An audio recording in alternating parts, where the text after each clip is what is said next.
Rafael Clemente, buenas tardes. Muy buenas tardes. Bienvenido a Terrícolas. Muchas gracias. Sé que te expresas mejor en castellano. Yo soy bastante bilingüe y me paso de una lengua a otra muy fácilmente, pero hablaremos en castellano. Como tú quieras. Y así nos entenderemos más fluidamente, diríamos. Perfecto. Mira, voy a empezar esta entrevista, estoy encantada de tenerte aquí. Voy a empezar esta entrevista con una anécdota personal. Recuerdo que yo tenía como 13 años. Estaba estudiando bachiller en un pueblecito del Pirineo y el maestro que nos preparaba para examinarnos libres del curso de bachiller, un día nos dijo: hoy no vamos a hacer clase, hoy vamos a ir a ver un acontecimiento extraordinario. Y nos llevó a su casa, entonces no había tampoco muchas televisiones, y nos dijo: vais a ver cómo ameriza el vuelo los 3 tripulantes, los 3 astronautas del Apolo 8 que han ido a la Luna, que han ido a la órbita de la Luna, no habían ido todavía a la Luna, a la órbita de la Luna, y van a amerizar. Y estuvimos viendo durante 2 o 3 horas cómo se producía el rescate, cómo caía la cápsula en algún lugar del Pacífico, no sé dónde exactamente. Efectivamente. Y ese fue un momento mágico en mi vida porque pensé: Dios mío, ¿esto es real? ¿Esto es posible? Tú acabas de publicar un libro que se llama Un pequeño paso para un hombre. Que explicas precisamente cómo se gestó ese vuelo del Apolo 11, que es el primero en el que Armstrong puso el pie en la Luna, y que antes había habido pues otros Apolos que habían hecho las aproximaciones. Fue un momento extraordinariamente impactante, ¿no? Y en el libro se ve perfectamente cómo en ese momento eso fue un gran acontecimiento. Lo fue, y el hecho de que tú recuerdes un acontecimiento tan secundario, porque realmente la llegada de la cápsula a la Tierra, pues sí, era interesante, pero bueno, era el primer regreso desde la Luna.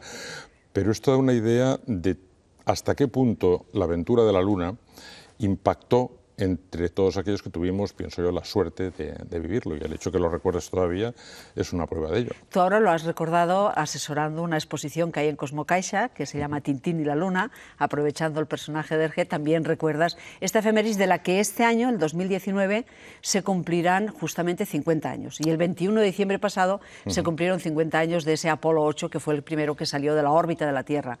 De hecho, Collins decía que era más importante el 8 que el 11, porque aunque el 11 supuso poner el pie del colonizador en la Luna, el 8 era el que cortábamos el cordón umbilical, que salíamos por primera vez de la Tierra, ¿no? Efectivamente. ¿Tú compartes esta visión? Sí, sí, totalmente, totalmente. Para mí la NASA ha tenido 3 momentos de gloria, por decirlo así.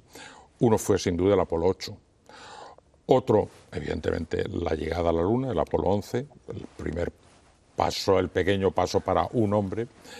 Y el tercero, y para mi gusto, el que ponía el broche de oro en la trayectoria de la NASA, fue curiosamente un fracaso, el Apolo 13, que para mí es el momento de más gloria de la agencia espacial.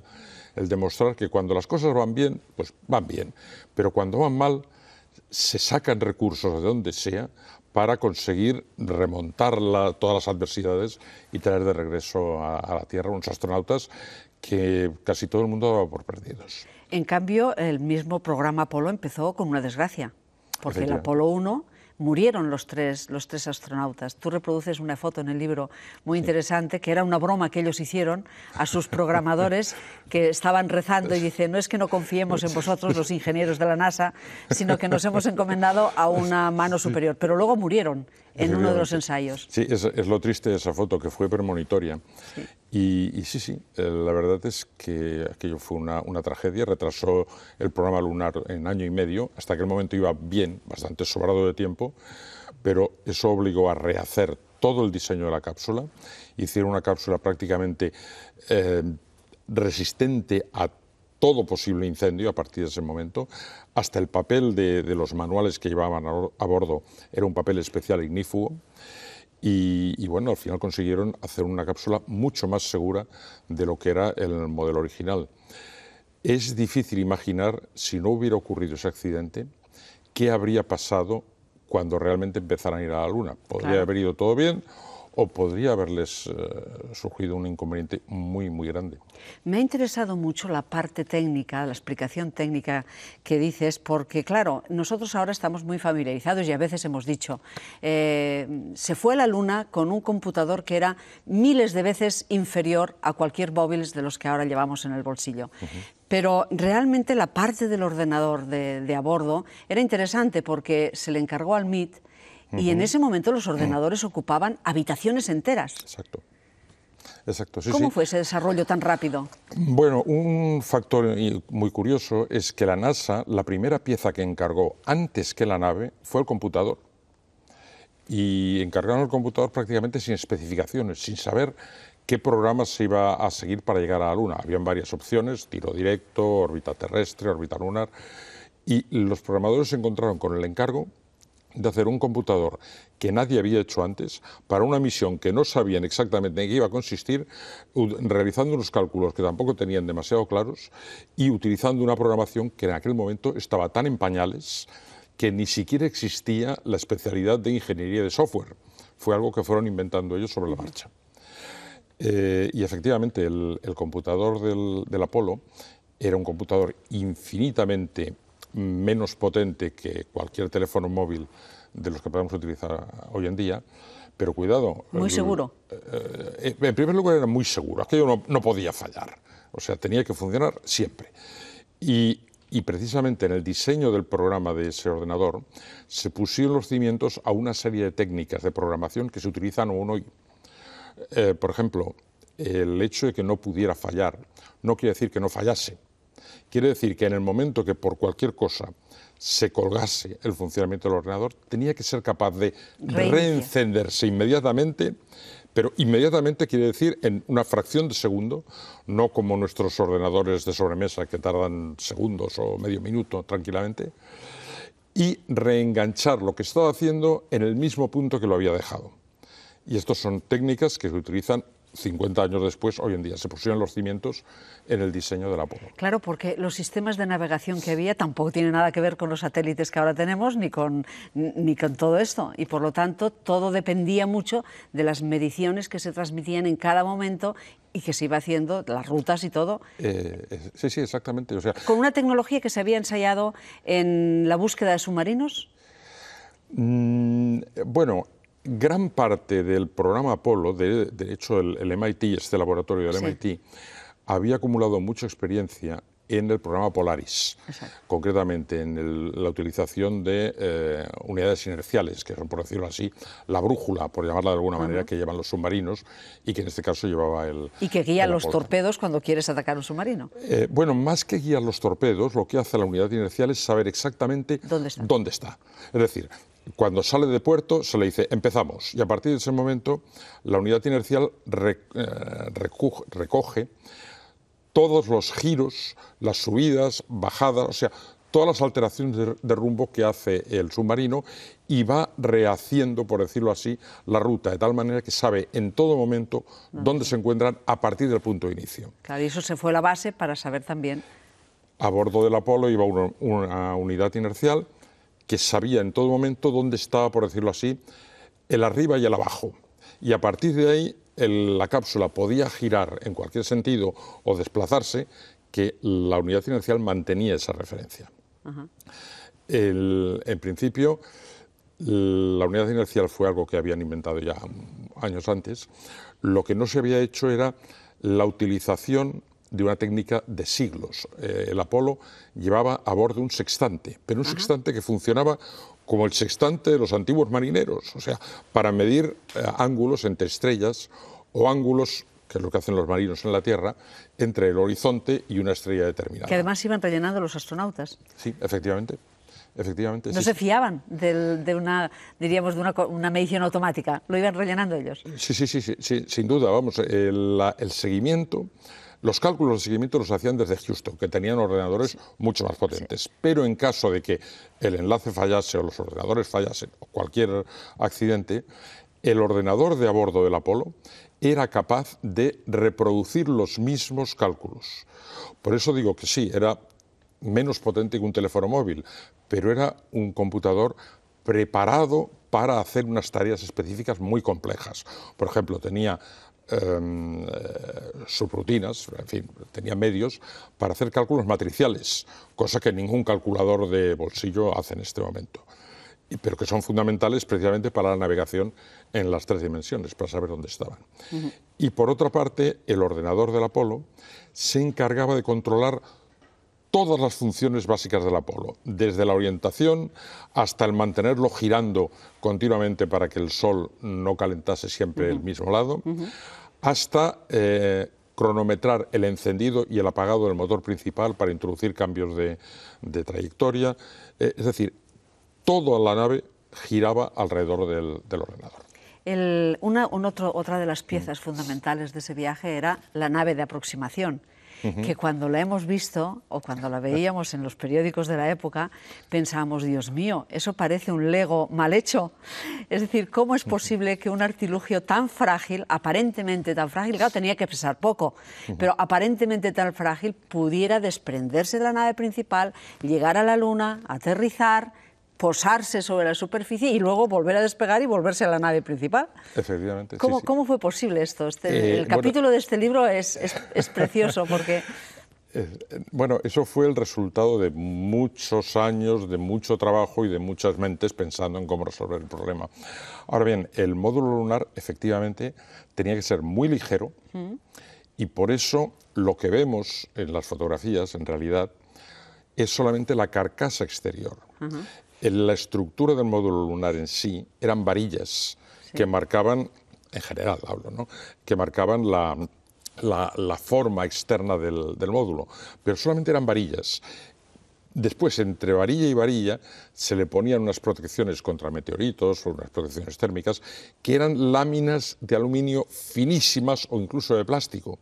Y por eso en las fotografías parece, hay quien dice incluso que cómo fueron a la Luna con un cacharro que estaba hecho de madera, de papel y pegado con celo. Bueno, no. Parecía pegado con celo, pero dentro era bastante más resistente de lo que parece. Y hasta tenían previsto que se pudiera tomar por una cámara que se disparaba automáticamente cuando Armstrong salió de la nave, para que hiciera la foto del pie, cuando el pie se posaba. Bueno, sí, había una cámara, estaba instalada cabeza abajo además, en una especie de pupitre que se abría de golpe cuando Armstrong efectivamente tiraba de una anilla para liberar el pupitre, que es entonces cuando la cámara quedaba boca abajo. ¿Por qué? Porque sencillamente era la manera de engancharla en su alojamiento. Y por eso las primeras imágenes que llegaron a la Tierra mostraban a Armstrong cabeza abajo. Sí. Y durante unos segundos se vio bajando a la Luna de cabeza, hasta que alguien accionó un conmutador que para cambiar la cámara. Exactamente. Pero sí. De hecho, es curioso que la NASA tardó mucho en decidirse en incluir una cámara de televisión a bordo. Había habido un motín incluso de unos astronautas que no querían. El Apolo 7 sí, que fue los primeros que llevaron una cámara capaz de transmitir en directo, solamente desde órbita terrestre, no iban a la Luna. Y cuando la NASA les insistió en que hicieran el programa en directo para que los telespectadores vieran cómo se vivía, estaban tan agobiados de trabajo, les estaban dando tal cantidad de tareas extras, que dijeron que ellos no tenían tiempo de dedicarse a tonterías como pasar un programa de televisión para el público. Después lo hicieron, claro. Y en el caso del Apolo 11, cuando fueron a la Luna, al final ganó la opinión de la sección de Relaciones Públicas de la NASA, que pensó que, hombre... Si se habían gastado 24.000 millones de dólares en un programa, mejor era que lo justificaran, ¿no? Pero fue una cámara de televisión muy rudimentaria y en blanco y negro nada más, porque no se atrevieron a complicarlo más con lo que hubiera supuesto poner una antena especial y una cámara de televisión en color. Curiosamente, aparte de los grandes desafíos que es salir de la gravedad de la Tierra, ir a otro planeta, a otro astro, lo más complicado resultó ser la gestión de las cosas elementales de la vida cotidiana de los astronautas, ¿no? El agua que bebían, no llevaban garrafas, obviamente. No llevaban garrafas. ¿Qué bebían? Es curioso, la nave se alimentaba de electricidad a partir de 3 elementos que se llamaban pilas de combustible, que funcionaban a base de tomar oxígeno e hidrógeno, que iban en tanques presurizados, combinarlos a presión, y este proceso producía energía eléctrica. Y como subproducto quedaba agua potable. Fíjate. Era el agua que bebían los astronautas. Esto sí que era un ingenio bueno, ¿eh? Sí, lo que pasa es que no estuvieron muy contentos porque... No sabía bien. No es que no supiera bien, era agua destilada, era agua pura. No, lo que arrastraba muchísimas burbujas de hidrógeno. Y tuvieron problemas intestinales. Efectivamente. Efectivamente, no consiguieron eliminarlas hasta el último Apolo, hasta el 17, que entonces sí, ya pudieron beber agua todo lo que quisieron y de calidad. Y comían también una especie de comida que era bastante, por lo que he visto, bastante parecida a lo que sería la comida convencional, pero claro, muy preparada.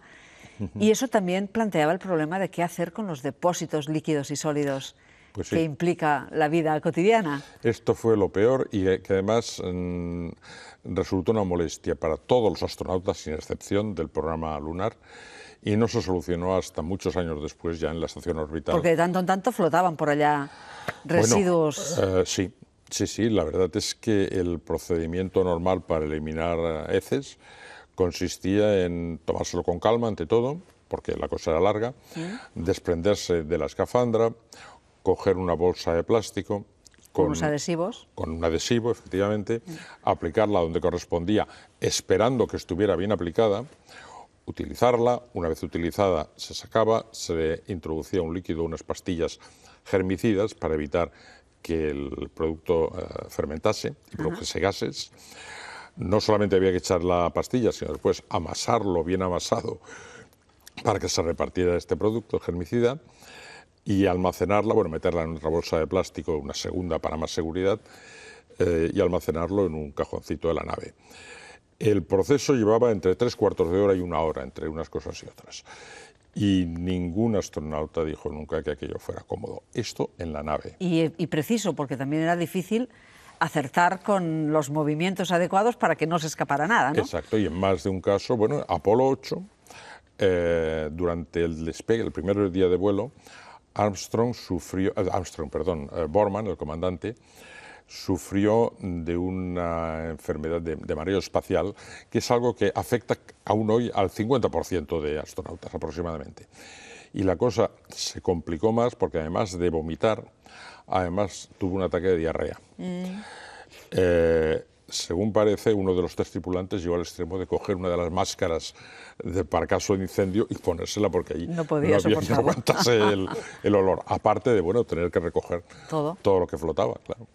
¿Y por qué acabó tan abruptamente el programa Apolo? Porque Kennedy había puesto aquel plazo de 10 años para llegar a la Luna, se había llegado a la Luna, pero entonces parecería que tenían que continuar. Quizá el siguiente paso podía ser hacer una estación en la propia Luna, tener un lugar permanente donde hubiera humanos permanentemente, o al menos tenerlo como objetivo, y en cambio se terminó abruptamente el programa. Sí, es que el programa Apolo en ningún momento se planteó como un programa científico. De hecho, solamente voló un astronauta, fue a la Luna, un solo astronauta científico oficialmente dicho, y voló en el último Apolo, casi de refilón. Era un geólogo. El objetivo principal del programa era esencialmente político. Geoestratégico. Era un compromiso que había adquirido Kennedy en nombre de la nación. Porque Rusia también tenía un proyecto y les pisaba los talones. También. Lo que pasa es que Rusia empezó más tarde que los Estados Unidos, por discusiones internas, por decisiones, se movieron mucho influencias a alto nivel en Rusia, hasta el punto de que tenían al menos 2 programas simultáneos y paralelos. Uno para conseguir hacer volar naves en torno a la Luna y otro para aterrizar. El programa de aterrizaje fracasó por culpa del cohete. En total hicieron 4 pruebas del cohete lunar ruso y ninguna funcionó. No es que no funcionaran, es que les explotó en la torre de lanzamiento y se destruyó. Y el programa circunlunar llevaba ese retraso acumulado de varios años atrás y, bueno, hubieran podido llegar, tenían el cohete, tenían la nave, tenían los astronautas voluntarios que estaban dispuestos a ir, pero... La técnica les fallaba. Bueno, Rusia tenía la política, o en aquel momento decidió que no se intentaría un vuelo con tripulación hasta que hubieran al menos 2 vuelos sin tripulación con éxito. Habían lanzado 2 cuando el Apolo 8 despegó, habían lanzado 2, pero el segundo falló en el sentido de que al volver a la Tierra la cápsula cedió y se despresurizó. Desde este punto de vista, los americanos jugaban con este factor porque ellos aceleraron el programa y se lanzaron. Efectivamente. Se lanzaron a hacer un vuelo a la Luna sin tener todas esas garantías. Efectivamente, en gran parte porque sabían que los rusos estaban planteando un vuelo a la Luna tripulado, solamente a girar alrededor de la Luna, para las mismas fechas, para diciembre. Entonces fue realmente una carrera de finalización muy justa, muy justa. ¿Y por qué acabó? ¿Por qué acabó? ¿La carrera? Sí, ¿por qué acabó el programa Apolo? Sí. O sea, el Apolo 13 fue un desastre. Sí. ¿Cómo se abandonó? La administración demócrata que representaban Kennedy y Johnson, Kennedy no especialmente interesado en el programa espacial, Johnson un fanático del programa espacial. Bueno, hubo un cambio de administración, llegó Nixon, Nixon no tenía absolutamente ningún interés ¿Por en el razones tema. políticas? Razones puramente políticas. O sea, el programa Apolo respondió esencialmente a un compromiso político. Y si algún día se vuelve a la Luna, será probablemente también por compromisos de otra índole, o sea, que no tendrán mucho que ver ni con la ciencia, ni casi ni con el beneficio muy discutible que se puede obtener de la Luna. Esto, en mi opinión, deja fuera a los rusos. Los rusos no tienen, yo pienso que no tienen un especial interés en volver a la Luna porque habían perdido la carrera. En cambio, los que sí que lo tienen por los mismos motivos... Son los chinos. Son los chinos. Pero vamos por partes, porque todavía nos quedan 5 minutos y ahora sí que querría ir un poco a la prospectiva. De acuerdo. A ver, los rusos, quizá, tú dices que no tienen interés real, pero acaban de anunciar que quieren crear una colonia en la Luna en el año 2040.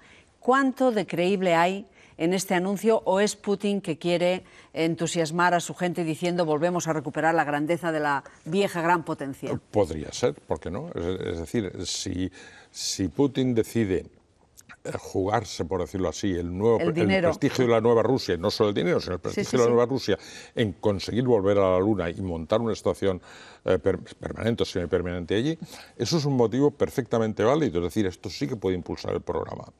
El problema para mí es que, bueno, la carrera fue entre Estados Unidos y Rusia, y eso es irrepetible. Pero Rusia estaría en condiciones técnicas, diríamos, de resolver crear una estación permanente allá. Bueno, en principio Rusia dispone de lanzadores, siempre ha tenido los lanzadores más potentes. Sí. Si se hace abstracción del Saturno americano, Rusia tiene una fantástica tradición en temas de lanzadores, en temas de estaciones orbitales, en la Tierra, evidentemente, y en experiencia de vuelos tripulados. Por lo tanto, no hay ningún motivo para que no pudiera cometer un intento de ir a la Luna. Me da la impresión que, en cambio, sí que se toma más en serio la apuesta china, ¿no?, en estos momentos. Yo creo que sí, pero solamente por un motivo, porque los chinos, aparte de tener una capacidad industrial innegable, están intentando demostrar lo que puede hacer la nueva China. Ya. Y este sí que es un gran, poderoso motivo. Este es el gran acicate. Y de hecho los chinos han seguido exactamente los mismos pasos que siguieron los americanos hace 50 años en todos los vuelos. ¿Entre ellos quemar etapas? Sí, han ido quemando etapas. Primero un astronauta, después 2, después una salida al espacio, después una pequeña estación orbital. Aunque nada más sea como respuesta al veto que les impuso el Senado americano, que les impidió colaborar en la Estación Espacial Internacional. Dijeron que no, que allí había secretos militares y secretos industriales que no querían que cayeran en manos de los chinos. Y por lo tanto los chinos han sido la única potencia que se ha visto deliberadamente excluida del programa de la Estación Espacial Internacional. Sí. Entonces, que además se va a acabar pronto porque tiene ya los días contados. Bueno, todavía le quedan unos cuantos añitos, pero sí, algún día caerá. Claro. O caerá o la mandarán a una órbita más alta. Los chinos han anunciado que querían llevar un robot a la cara oculta de la Luna. ¿Tiene interés eso? Eso es fantástico. ¿Sí? Eso para mí ¿Por qué? es fantástico porque es la primera vez. Ya. Es la primera vez que ¿qué podemos encontrar en la cara oculta de la Luna que no tengamos en la cara visible? Eso es lo de menos. Eso es lo de menos. Lo importante es llegar. Ya. Llegar. El hecho de poner una nave al otro lado de la Luna tiene cientos de problemas, pero uno de ellos son las comunicaciones. Está fuera del alcance de las antenas desde la Tierra y por lo tanto eso exige montar un satélite repetidor al otro lado de la Luna, no que gire alrededor de la Luna, sino que esté al otro lado. Y fijo. Lo que se llama el punto de Lagrange. Lagrange 2 creo que es. Entonces, toda la infraestructura, todo el programa que han tenido que hacer para conseguir llevar un cacharrito así, posarlo y que se pasee por la cara oculta de la Luna, que debe estar a punto de intentar el aterrizaje ahora, es que es fantástico. O sea, eso implica que es capaz de aterrizar él solo, sin intervención de la Tierra, como otras sondas ya han hecho, que es capaz de funcionar, de desplazarse prácticamente sin intervención humana desde el centro de control, que tenemos un satélite exclusivamente destinado a rebotar las señales para que nos lleguen a nosotros. Es fantástico. ¿Qué encontrará? Pues probablemente lo mismo que en la cara visible. Encontrará llanuras, no muchas llanuras, encontrará cráteres, encontrará piedras. Minerales que ya hemos analizado. Minerales que ya hemos analizado, o no, pero no creo que tengan... Pero en cambio, lo que sí parece que, por lo que he visto, tienen la intención de llevar una misión tripulada en el 2022, eso está aquí mismo. Bueno, a mí me parece que es un poco pronto, pero si no es el 22, sea el 23, el 24, yo estoy convencido de que el próximo astronauta que pise la Luna sea chino. Estoy convencido. Con los cohetes larga marcha, además. Efectivamente. Con toda la resonancia ideológica que eso tiene. El larga marcha, sí, señor. Pero que es toda una familia. Empezaron por un larga marcha pequeñín, lo fueron ampliando, y en este momento tienen ya en construcción el larga marcha 9, creo que es del diámetro de 10 metros, que es el equivalente al Saturno 5. O sea, ¿para qué quieres un cohete de ese tamaño si no es para ir a la Luna? Claro. Bueno, pues tendremos que seguir hablando en alguna otra ocasión. Pues por mi parte, porque esta carrera que parecía que estaba abandonada parece que se vuelve a reactivar y a lo mejor nos da noticias fantásticas también en poco tiempo. Sin duda, este año 2019 nos esperan, pero ya, nos esperan noticias muy interesantes, muy fascinantes sobre todo. Bueno, y pues... la primera, recuerdo, es el día 1 de enero. El día 1, en fin, a primeros de enero, pero ya no hablaremos de la Luna, hablaremos de otras cosas. Muy bien, pues quedas invitado ya automáticamente para cuando se produzcan estas noticias. Cuando queráis. Gracias y muchas gracias por haber venido. A vosotros, por favor. Gracias.